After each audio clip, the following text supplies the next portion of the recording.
Hello, students. In today's lecture, we are going to learn about oscillations, NCRT section 13.4. We will also solve an example 13.4. This is our disclaimer learning objective. By the end of this lecture, you will be have understanding of uniform circular motion and superposition of two perpendicular SHMs.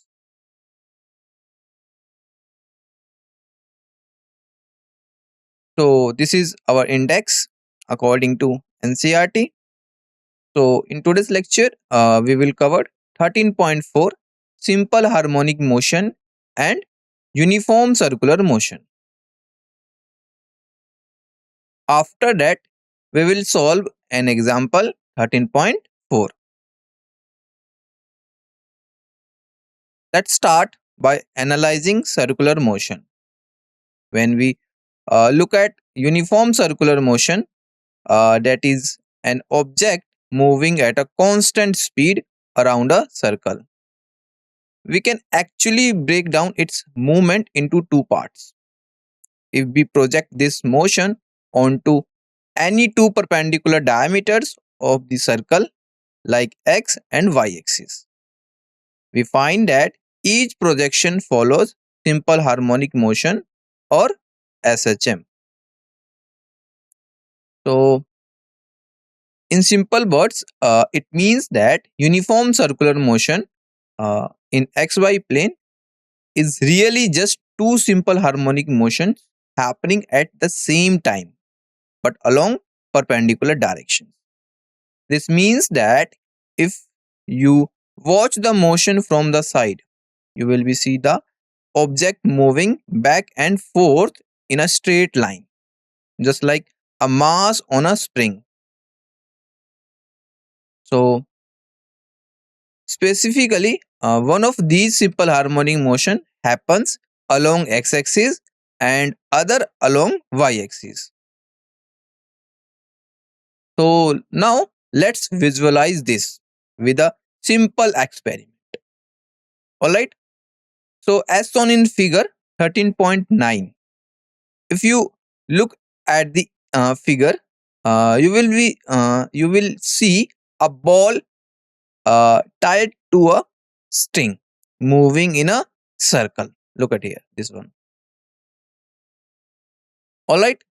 When we view this motion as on, uh, so it looks just like simple harmonic motion and a back and forth swing. This experiment helps us see the direct connection between circular motion and SHM. So try to this yourself. Alright, and this is very interesting experiment. So tie a ball to a string and swing it in a horizontal circle at a constant speed. Alright. This key here is to keep the angular speed, the rate at which the ball goes around the circle constant. Alright. And the angular speed is measured in radians per second, and keeping it steady ensures the motion is truly uniform. As a result, the ball performs uniform circular motion in the horizontal plane. If you watch the ball from the side, you will notice its shadow moves back and forth in a straight line, just like a simple harmonic motion. This experiment clearly shows how circular motion and SHMs are related. Let's see by looking at uniform circular motion. So now focus on attention on the ball as you watch it from the side or front. Alright, side or front. So keeping your eyes on the plane in which it moves. Imagine you are only able to see the ball's movement along a straight line, not the full circle. This perspective is important for understanding how circular motion can appear as a different type of motion. So, from this viewpoint, the ball seems to move back and forth along a straight horizontal line. Alright, which we call the x axis. The center of this motion is the point uh, around which the ball is rotating. This back and forth movement is what we call simple harmonic motion or SHM, and it's a key concept in oscillations. Alternatively, let's try a different observation. So imagine shining a light so the ball casts a shadow on a wall that is perpendicular to the plane of the circle, which we can call the y-axis. Watching the shadow gives us another way to see the motion and helps us understand SHM from new angle. So when you watch the shadow, you will notice it also moves back and forth, just like the ball did along the x-axis. The midpoint of this motion is still the point of rotation. This shows us that both the actual ball and its shadow perform simple harmonic motion, even though one is real and the other is just projection. So, in this process, what we are observing is the motion of the ball on a diameter of the circle normal to the direction of viewing. This helps us see that the SHM is just a special view of circular motion. Now, students, see the mathematical relationship between circular motion and simple harmonic motion or SHM. The figure 13.10 here shows how a particle moving in a circle can help us understand SHM. The circle with radius and imagine a particle around it at a steady rate. Suppose we have a particle which we call uh, P moving at a constant speed around a circle with radius A. Alright, capital A. The angular speed omega, the angular speed omega, which we call here, and which we represented by this one omega. Alright, tells us how fast the particle is rotating. Angular speed omega is measured in radians per second, and it stays the same throughout the motion. Now let's focus on the direction of rotation. So in this example, the particle is moving in an anti-clockwise direction around the circle. So at time t equal to 0, the position vector of the particle, which we call OP, makes an angle phi with the positive x-axis. The position vector is just a line from the center of the circle to the particle. The angle phi is called initial phase, and it tells us where the particle starts on the circle. This initial angle is crucial for describing the motion at any later time. So, as time passes, the particle moves further along the circle. In a time t, it sweeps out an additional angle equal to omega times t. So, the total angle from the positive x-axis is now phi plus omega t. Alright. So, this helps us track the particle's position at any moment. So, at any time t, position vector makes an angle of omega t plus phi with the positive x-axis. Let's see the projection of uniform circular motion along the x-axis. So, notice the figure. this one. Uh, it shows a particle moving in a circle, and we are interested in how its position projects onto the x-axis as it moves. Now, let's focus on the position vector OP at any time t. We can project this vector onto the x-axis to find where the particle would be along that axis. Now consider the projection of the position vector OP on the x-axis at time t. This will be OP prime, and will be given by x of t is equal to a cos omega t plus phi. For example, if a is 2 meters, omega is 2 pi, omega is pi radians per second, and phi is 0. Then at t equal to 0, x of 0 equal to 2 meters. So changing any of these values will change how the projection moves along the x-axis. This equation, x of t is equal to a cos omega t plus phi, is actually the defining the equation of simple harmonic motion. Alright, so this shows that if p moves uniformly on a circle, its projection OP prime on a diameter of the circle execute SHM. Alright, so the particle moving in a circle is often called the reference particle, and the circle itself is the reference circle. These terms help us remember that we are using this circular motion as a model to describe and analyze SHM. Now we will see projection of uniform circular motion along y-axis.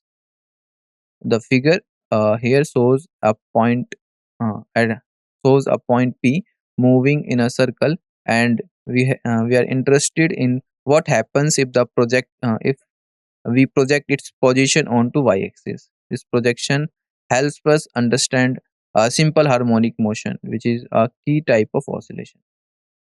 So this OP vector, the vector OP and the OP vector and how its shadow or projection falls on the y-axis as point moves around the circle. So when we can take the projection of the motion of point P onto any diameter of the circle, but for simplicity, we will use the y-axis. This means we are tracking how the vertical position of P changes over time as it moves around the circle. This vertical movement is what creates the oscillating motion we see in simple harmonic motion. Here, in that case, the displacement y of t of p prime on the y-axis, that is y equal to a sine omega t plus phi is equal to a cos pi by 2 minus omega t plus phi. So, this projection along y-axis is also a simple harmonic motion, just like a projection on the x-axis, which is given by x of t is equal to a cos omega t plus phi. Both have the same amplitude, meaning the maximum displacement is the same in both directions. And this helps us see that the SHM can be viewed as shadow or projection of circular motion onto a straight line. So this projection along y-axis differs from projection along x-axis by a phase of pi by 2. This means that when the x-axis is at its maximum, the y projection is 0 and vice versa. Now, now let's look at the position vector OP. We can write it as OP equal to a cos omega t plus phi I cap plus a sin omega t plus phi j cap. Alright, so rewrite it. It will be OP vector is equal to a cos omega t plus phi I cap plus a cos pi by 2 minus omega t plus phi j cap. So from all this, we can conclude uniform circular motion is really just the combination or superposition of two simple harmonic motions at right angles to each other. So uh, one SHM happens along the x-axis and the other along the y-axis. Both have the same amplitude and frequency, but they are out of phase by 90 degrees. This is a powerful idea because it connects circular motion and oscillation directly. So we have seen that the uniform circular motion can be broken down into two perpendicular simple harmonic motions. This insight helps us understand oscillations in a new way that and sets the stage for analyzing more complex motions. Now we will focus on the differences between the forces involved in simple harmonic motion or SHM and those in uniform circular motion. Understanding this distinction is important because even though both motions can look similar in some ways, the forces that cause them are actually quite different. So let's start that the force acting on a particle in linear simple harmonic motion is not the same as the centripetal force that keeps a particle moving in a circle at constant speed. So in SHM, the force is a restoring force that tries to bring the particle back to its equilibrium position. While in a circular motion, the centripetal force always points toward the center of the circle. The direction and the cause of these forces are fundamentally different. So the centripetal force, while we write as F c equal to m omega square a, is always directed toward the center of the circle. Here, m is the mass in kilograms, omega is the angular velocity in radians per second, and capital A is the radius in meters. For example, if a 2 kg mass moves in a circle of radius 0.5 meters at an angular velocity of 4 radians per second, the centripetal force would be Fc equal to 2 into uh, 16 into 0.5. So when we solving this, you will be get 16 newtons. This force keeps the object moving in a circle. So the restoring force in SHM is given by F is equal to minus kx, which is equal to minus m omega square x. Alright. Here k is the spring constant in newtons per meter and x is the displacement from equilibrium in meters. And the negative sign shows the force always points back toward equilibrium. Unlike centripetal force, this restoring force changes with position. The further you pull the mass from equilibrium, the stronger the force pulling it back. This is a key difference between SHM and circular motion. Alright. Example 13.4. The figure given below depicts two circular motions. The radius of the circle, the period of revolution, the initial position and the sense of revolution, that is clockwise or anti-clockwise, are indicated in the figures. So obtain the simple harmonic motions of the x projection of the radius vector of the rotating particle p in each case. Alright, let's see the solution. So let's break down the first case. We will identify the key parameters from the diagram and see how they relate to the SHM of the x projection of uniform circular motion. Alright. So first the radius of the circle is given as a, and this means amplitude of SHM will be a. Alright. Next, the time period t is 4 seconds, and the time period is the time taken for one's complete revolution or one full oscillation in SHM. So every 4 seconds, the X projection completes a full cycle from maximum to minimum and back. At time t equal to 0, the particle starts at an angle of 45 degree from the positive x-axis. This means initial phase phi equal to 45 degree, which tells us where the particle starts its motion along the circle.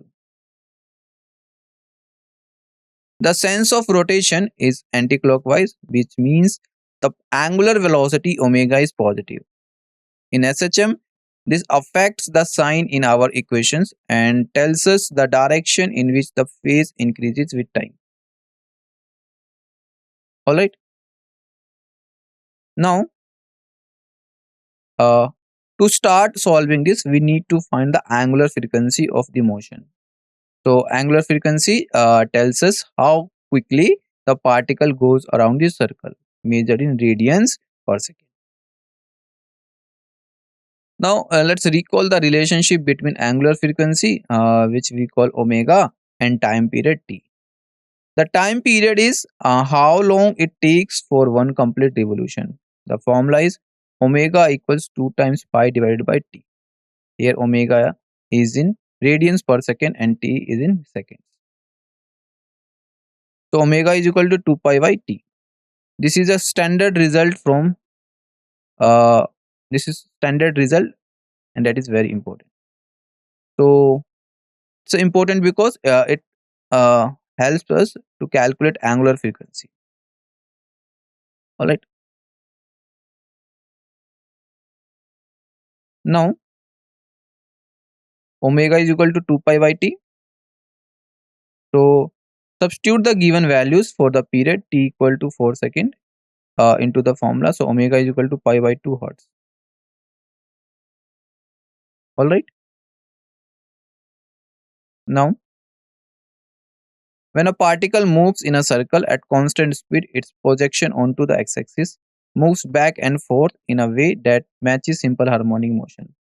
The general equation for this x projection is x of t is equal to a cos omega t plus phi, where a is the amplitude, omega is the angular frequency, t is time, and phi is the phase constant. This one, x of t is equal to a cos omega t plus phi. Putting the value of omega equal to pi by 2 and phi equal to 45 degree. So the equation will be a cos pi by 2 into t plus pi by 4. So this is the expression. Now uh, we have x of t is equal to a cos pi by 2t plus pi by 4. This represents required equation of SHM along x-axis for first figure. All right. Now uh, let's analyzing the second case from the equation. The x projection means we are only looking at how the particle moves left and right as it goes around the circle. So first, the radius of the circle is given as b. In SHM, the amplitude is the maximum displacement from the mean position, which matches the radius of the circle in the analogy. So the amplitude of our SHM will be b. This means the particle will oscillate between plus b and minus b along x-axis. Time period t equal to 30 seconds. The time period is the time it takes for a one complete revolution. So this tells us how fast or slow the motion is. A longer time period means slower oscillations, while a shorter period means faster ones. Initial angular position 9 at t equal to 0, 90 degree from a positive x-axis. This means initial phase phi equal to 90 degree.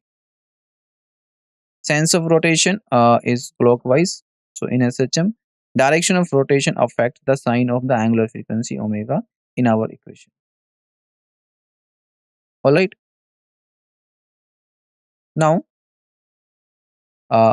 angular frequency, which we call omega and write as in the notation this one. All right. So, and time period t that is given by. So, omega is equal to 2 pi by t. So, putting the value of time period t equal to 30 seconds. So, omega will be pi divided by 15 hertz. All right. Now,